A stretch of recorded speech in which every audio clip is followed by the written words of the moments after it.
यही है ना हमारा सीयूटी का अकाउंट। अकाउंट में मैंने पीडीएफ भेज दी, कल जो थ्योरी लिखवाई थी वो तो वैसे भी रेड पेन से, तो वो तो सब आ गई होगी बेटा, है ना। तो आज शुरू कर रहा हूं मैं चैप्टर डिबेंचर।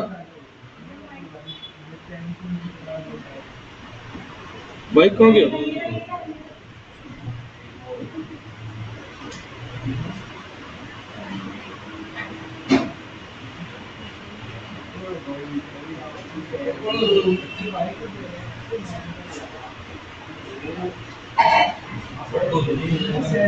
चलो चैप्टर शुरू कर रहा हूं डिबेंचर, प्लीज अब शांत।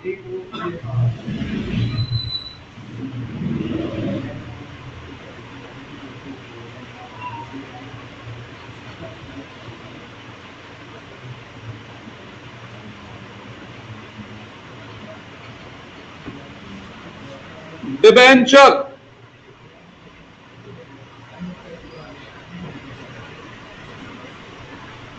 ठीक है,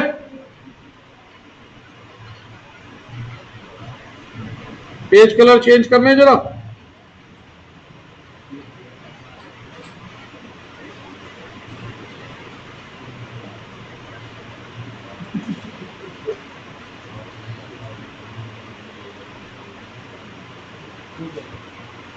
तो सबसे पहले ये जो टर्म होती है डिबेंचर, बेटा इस टर्म का मतलब क्या है डिबेंचर का?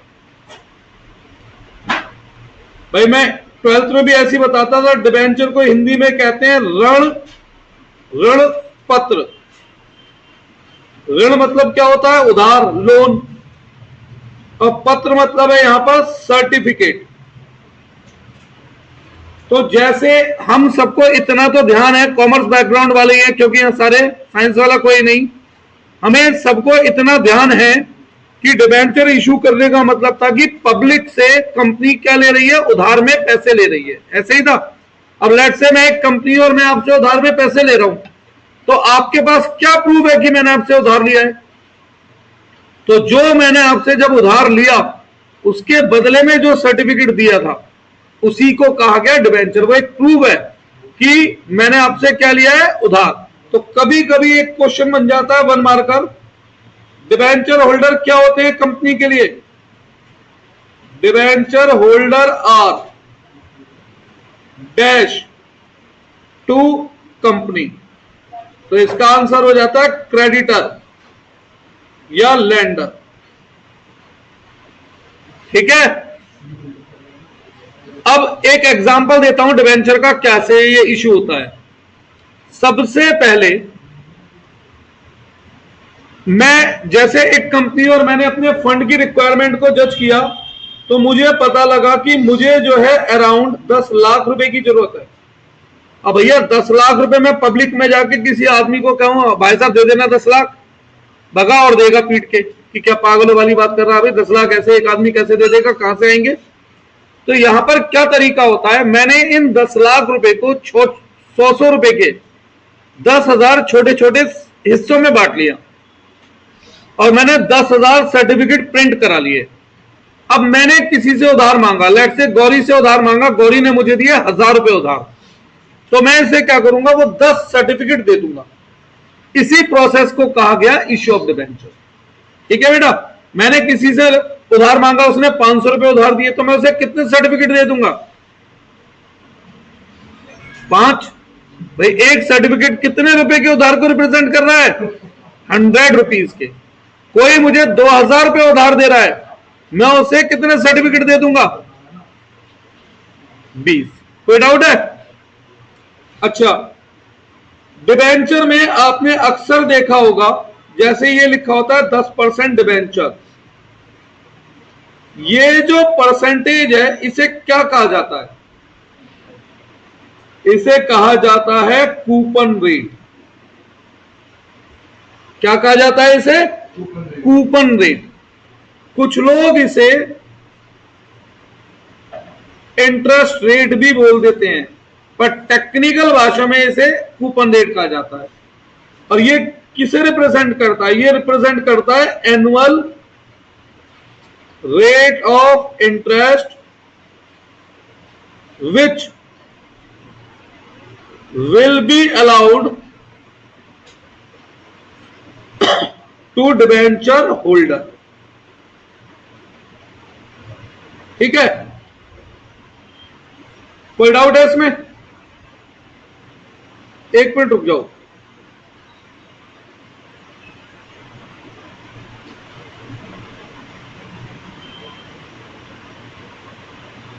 हाँ जी, इसमें कोई डाउट? अच्छा, क्या इज इट पॉसिबल कि मैं आपसे कहूं कि भाई मैं 0% ब्याज दूंगा, लाओ मुझे पैसा उधार दो? मतलब ब्याज ही नहीं देगी कंपनी और आप उसे पैसा दे देंगे? भाई मुझे दे दो यार 1-8 करोड़ रुपए उधार बिना ब्याज के। सिंगल साहब तो दे भी सकते हैं, 10-20 तो इनके लिए छोटी बात है। तो सिंगल साहब,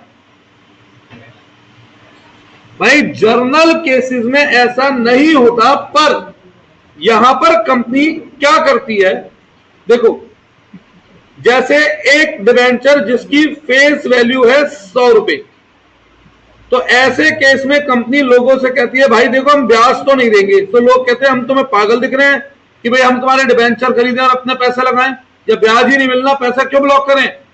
तो कंपनी कहती है देखो पूरी बात तो सुनो, हम ये जो 100 वाला डिबेंचर है ना, आपको इशू कर देंगे 52 रुपए में, 50 रुपए में, 40 रुपए में, और जब पैसा लौटाने का समय आएगा तो हम आपको पूरे 100 रुपए वापस लौटा देंगे।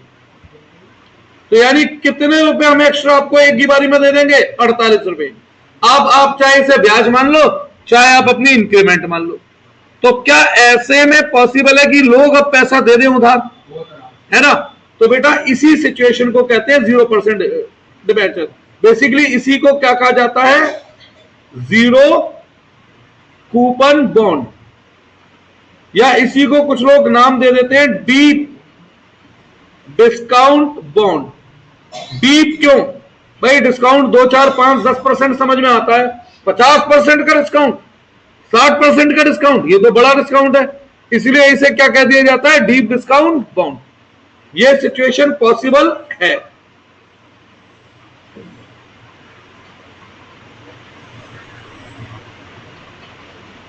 ठीक है, ये सिचुएशन पॉसिबल है। अच्छा, क्या डिबेंचर होल्डर पे वोटिंग राइट होता है? Is debenture holder have voting right? हाँ या ना? नहीं।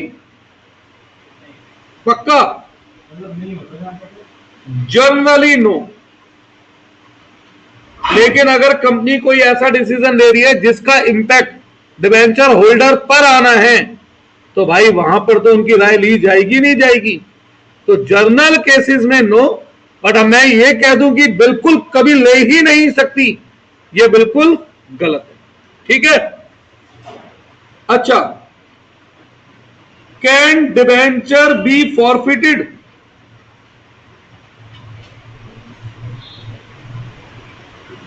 भाई जैसे शेयर इशू करते हैं, पैसों में टुकड़ों में पैसा आता है, एप्लीकेशन, अलॉटमेंट, फर्स्ट कॉल, ऐसे डिबेंचर पे भी आ सकता है। अब अगर सपोज करो किसी डिबेंचर होल्डर ने एप्लीकेशन तो दी, अलॉटमेंट पे फेल, फर्स्ट कॉल पे फेल, तो सेकंड कॉल मांगने का तो मतलब ही रह गया अभी तो फिलहाल। तो क्या हम उसके डिबेंचर फॉरफिट कर सकते हैं? नहीं। क्यों? डिबेंचर कभी फॉरफिट नहीं हो सकते। अब ऐसा क्यों? भाई मैं लक्ष्य से उधार मांग रहा था, लक्ष्य भाई 1000 रुपए उधार दे दे प्लीज, जरूरत है। लक्ष्य बोला भैया जेब में 300 रुपए पड़े हैं, वही ले लो। मैंने वो 300 रुपए ले लिए। अब मैंने मांगा कितना था उधार, मिले कितने? तो क्योंकि इसने 1000 रुपए उधार नहीं दिया, 300 रुपए खा जाऊं इसके? नहीं ना। तो डिबेंचर कभी क्या नहीं होंगे? फॉरफिट नहीं होंगे। डिबेंचर कभी फॉरफिट नहीं होंगे, रिमेंबर। पहले थोड़ी सी थ्योरी करा रहा हूं इसकी, फिर इसके न्यूमेरिकल पे आता हूं। 2 क्लास में खत्म हो जाएगा ये। तो टाइप ऑफ डिबेंचर की मैं बात करूं तो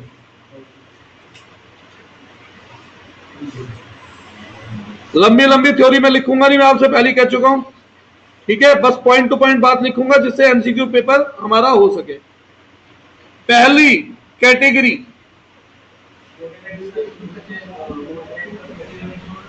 क्या करेंगे बेटा, अगर कभी कंपनी में, जैसे लेट से तुमने मुझसे उधार ले रखा है और मैं तुम्हारे राइट से रिलेटेड कोई डिसीजन चेंज करना चाहता हूं, तो यार तुम्हारी राय तो ली जाएगी ना, तो है ना, है ना। अब जैसे फॉर एग्जांपल मैंने बैंक से चलो 10 करोड़ रुपए उधार ले रखे हैं, अब डिसाइड ये हुआ मेरे और मेरे भाई में कि मेरी जगह वो किस्त भरा करेगा महीने की। अबे तो बैंक में जाकर एटलीस्ट ये तो करके आओगे, अकाउंट खाता चेंज करवाना या जो भी तुम्हारी ईएमआई जाती है उसकी डिटेल चेंज कराना, है ना। हाँ जी, पहला डिबेंचर, पहली category type, registered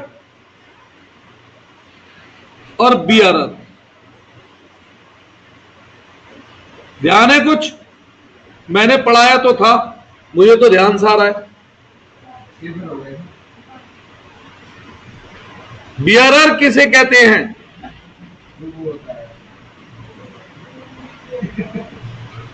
the debenture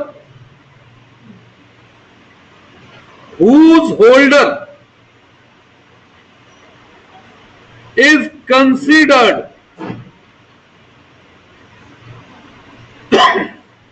owner of the debenture। ठीक है,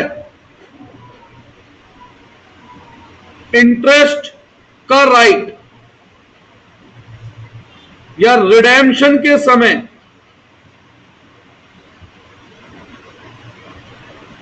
पैसा लेने का राइट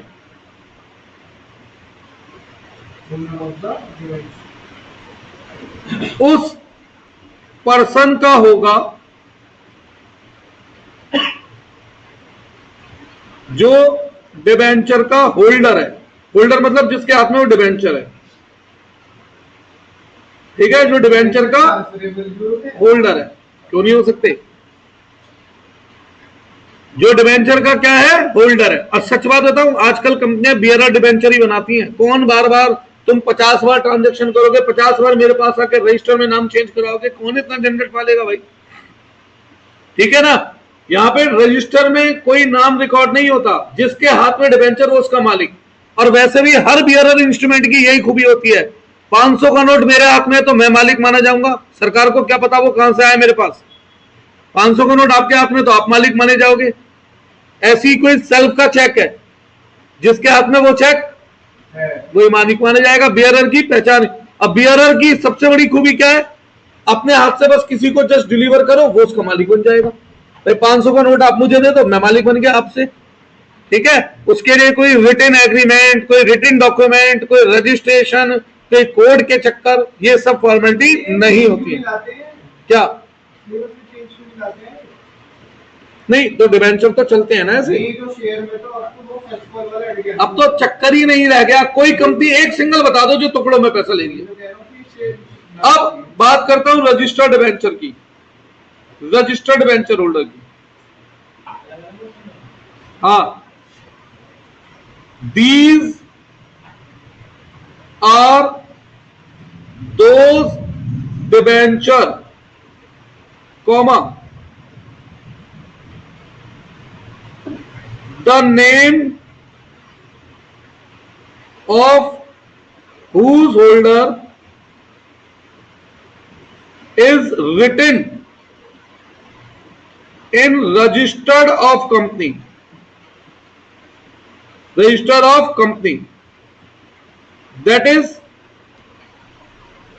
जिन पर्सन का नाम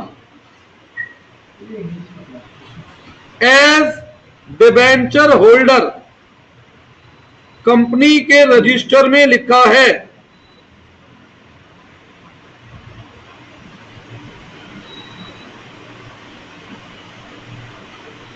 उन्हीं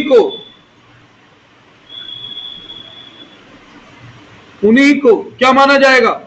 डिबेंचर होल्डर माना जाएगा। उन्हें ही इंटरेस्ट मिलेगा इंटरेस्ट या रिफंड ऑफ अमाउंट मिलेगा। हाँ भाई, हाँ 10:30 बोलनी पड़ेगी फिर। ठीक है, तो इसने ही मुझसे बोल दिया था अभी 2 दिन वो आएगा नहीं, तो फिर मैंने 10 बजे रख दिया।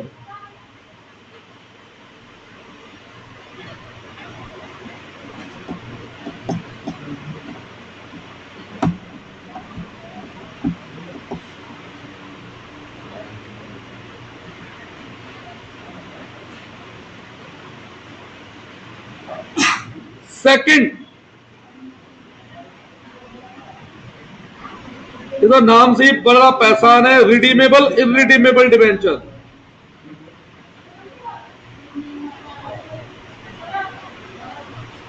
या इरिडीमेबल डिबेंचर, क्या लगता है आपको रिडीमेबल और इरिडीमेबल में क्या डिफरेंस है?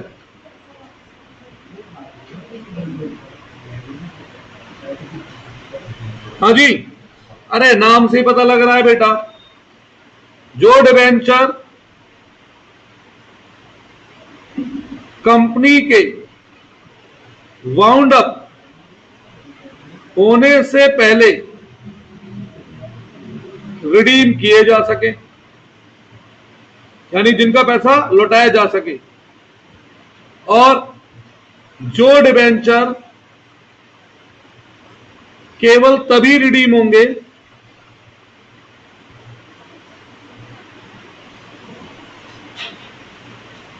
जब कंपनी वाउंड अप होगी।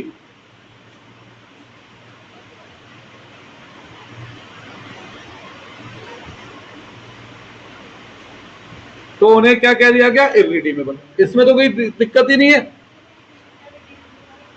वाउंड अप पहले करे जा सके, अच्छा पहले रिडीम करे जा सके।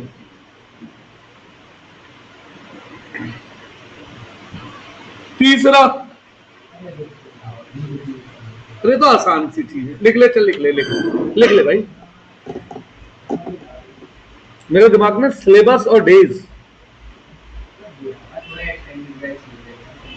मैं तो ले लूंगा, तुम बताओ ना। तुम नॉर्मल बैच में देख आधे बच्चे घूमने के लिए आते हैं,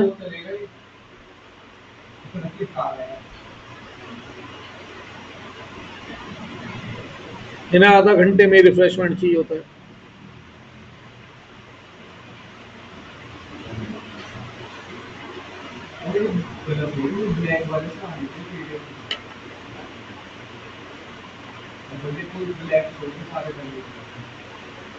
कन्वर्टेबल, नॉन कन्वर्टेबल,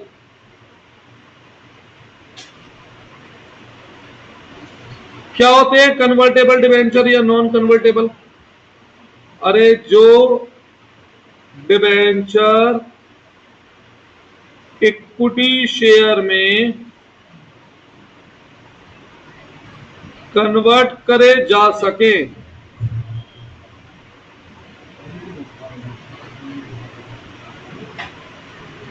और जो डिबेंचर, सबसे मेन जो बन मार्कर एमसीक्यू बन सकता है ना थ्योरी में, वो इसी से बनने के चांस है, रजिस्टर्ड और बियरर से, इसलिए मैंने उसको ज्यादा लिखा है बेटा। जो डिबेंचर इक्विटी शेयर में कन्वर्ट ना करे जा सके,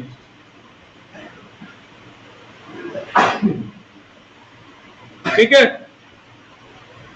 फोर्थ, सिक्योर्ड अनसिक्योर्ड,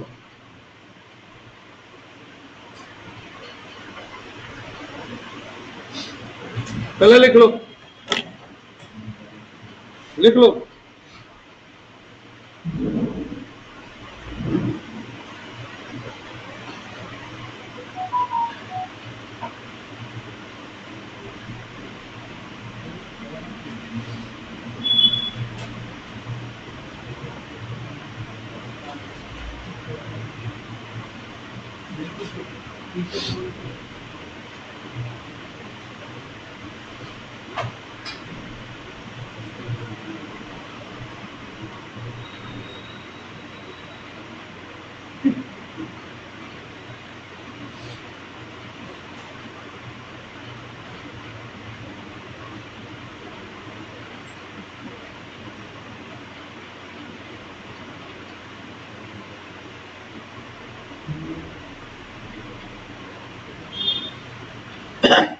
अब क्या नाम से पता लग रहा है बताओ, सिक्योर्ड डिवेंचर का मतलब क्या होगा यहां पर?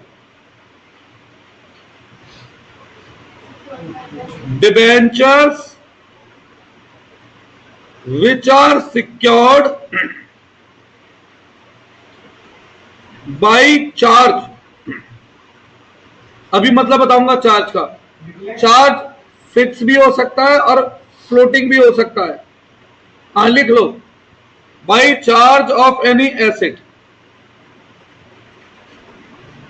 अब इसका मतलब क्या होता है बेटा, मैं कंपनी हूं, बस सुनना ही तो है, मैं लिख नहीं रहा, और मैं आप लोगों से उधार ले रहा हूं। आपने बोला भैया कल कंपनी डूब गई, हमारा पैसा नहीं मिला तो हम तो बर्बाद हो जाएंगे। तो यहां पर मैंने आपको बताया लिखित में कि भाई मेरी ये पर्टिकुलर बिल्डिंग है, आपका लोन इस बिल्डिंग से सिक्योर्ड है। अगर कभी कल कंपनी के बंद होने की नौबत आई तो बिल्डिंग बिककर जो पैसा आएगा पहले आपकी पेमेंट होगी और उसके बाद अदर लोगों की पेमेंट होगी। सिक्योर्ड। सिक्योर्ड भी दो तरीके के होते हैं, फर्स्ट, सेकंड, थर्ड, पर वो इतना कुछ हमारे कोर्स में है नहीं। बेटा एक बात बताओ, घूमने आते हो पढ़ने आते हो आप लोग?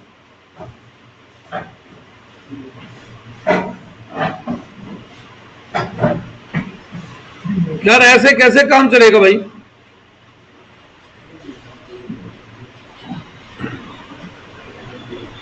अब अनसिक्योर्ड मतलब debentures which are not secured by any charge of asset।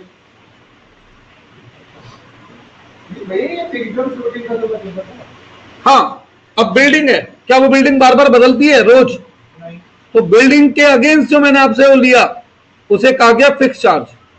अब मैं स्टॉक के अगेंस्ट, मैं स्टॉक को इस तरीके से बोल रहा हूं, स्टॉक बिक के पहले आपका पैसा लौटाया जाएगा। अगर कंपनी वाउंड अप होती है तो क्या स्टॉक जो आज रखा है वही 10 साल बाद होगा? ये वो बदलता रहेगा, तो उसे फ्लोटिंग कह दिया गया। सही है। अब आते हैं topics to be covered in this chapter.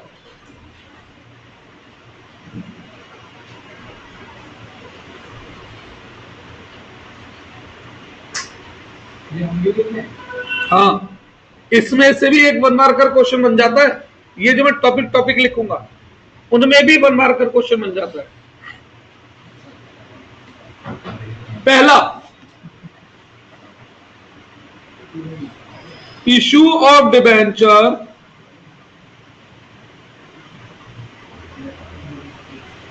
For cash. दूसरा,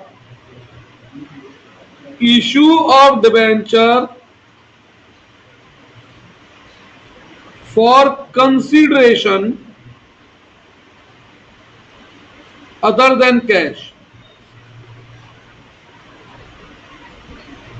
तीसरा, issue of debenture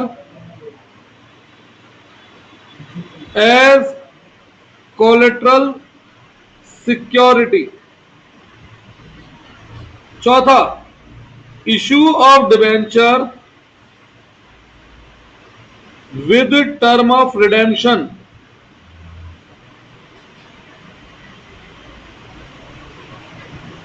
पांचवा, डिस्काउंट या loss on issue of debenture right of.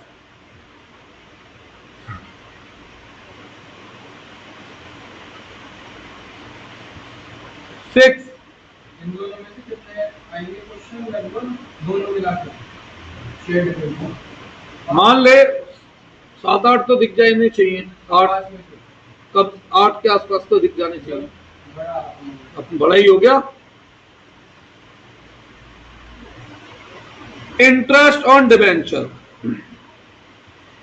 हमें ये टॉपिक कवर करने हैं।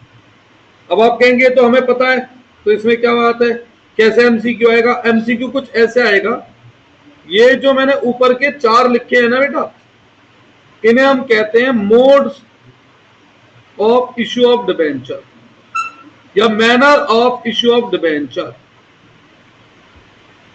तो डिबेंचर इन 4 तरीके से इश्यू हो सकता है, 5वां कोई तरीका दिखेगा तो वो आंसर में नहीं होगा। ठीक है, क्लियर है? ये 1 मार्कर क्वेश्चन इसके बेस पे भी पूछ लेते हैं।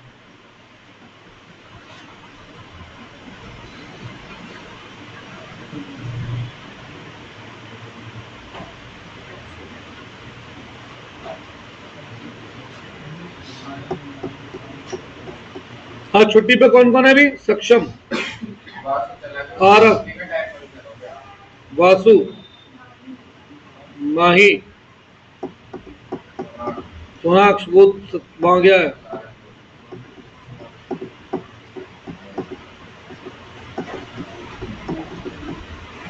होगा कोई एक आध और जो दिमाग में नहीं आ रहा।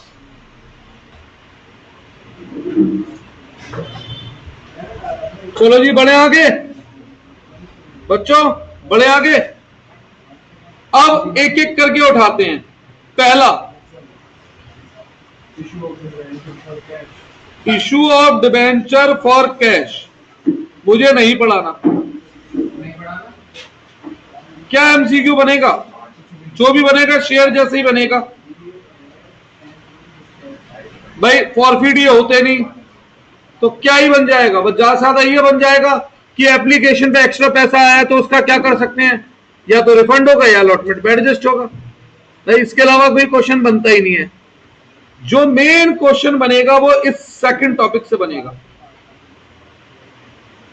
Issue of debenture for consideration other than cash. ठीक है, ये करेंगे। इसमें से बनेंगे बहुत सारे एमसीक्यू। और हो सकता है मैं बिल्कुल 12th वाला कॉपी नहीं कर रहा, यहां पे मैं लिखने का तरीका बदलूं, क्योंकि अब मैं एमसीक्यू के हिसाब से ज्यादा चीजें बताऊंगा बेटा। देखो बेटा, सबसे पहले कुछ बातें जो एमसीक्यू में ध्यान रख लो। When debenture are issued to promoter,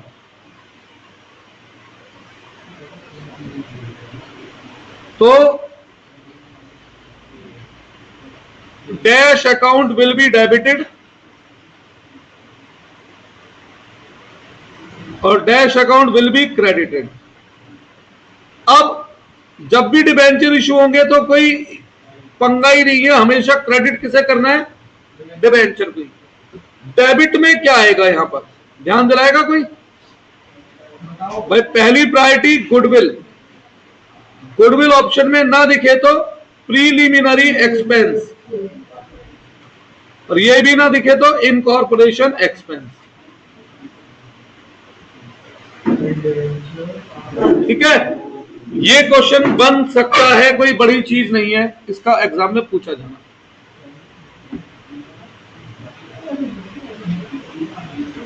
ये आएगा, पक्का नहीं है कुछ भी सीयूईटी में बेटा। 150 लोगों की टीम होती है अंदाजन पेपर, और सबके लिए आते हैं, पता नहीं किसका दिया जाए, पर ये बनता है क्वेश्चन, इंपॉर्टेंटों में है लिस्ट में। Second, when debenture are issued to underwriter. Underwriter कौन होते हैं? मैंने बताया था शायद 12th में। बताओ कौन बताएगा अंडर राइटर कौन होते हैं?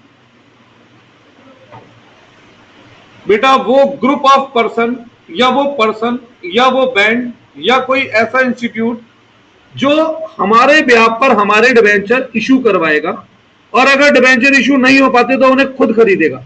मतलब मुझे लक्ष्य ने गारंटी दी है कि वो मेरे 10,000 डिबेंचर बिकवाएगा, अब ये खुद खरीदे किसी को बिकवाए, ये इसकी हेडिक है।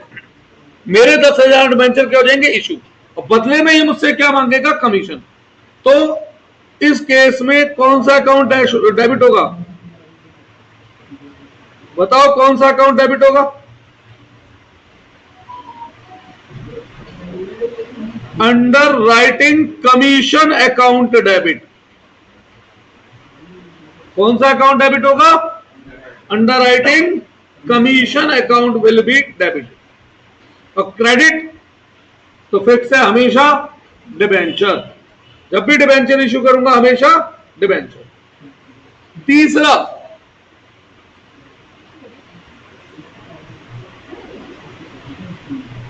when debenture are issued against purchase of asset या बिजनेस। ठीक है, तो सबसे पहली बात, यहां पे बहुत सारे एमसीक्यू क्वेश्चन बन सकते हैं। पहला MCQ question, net asset value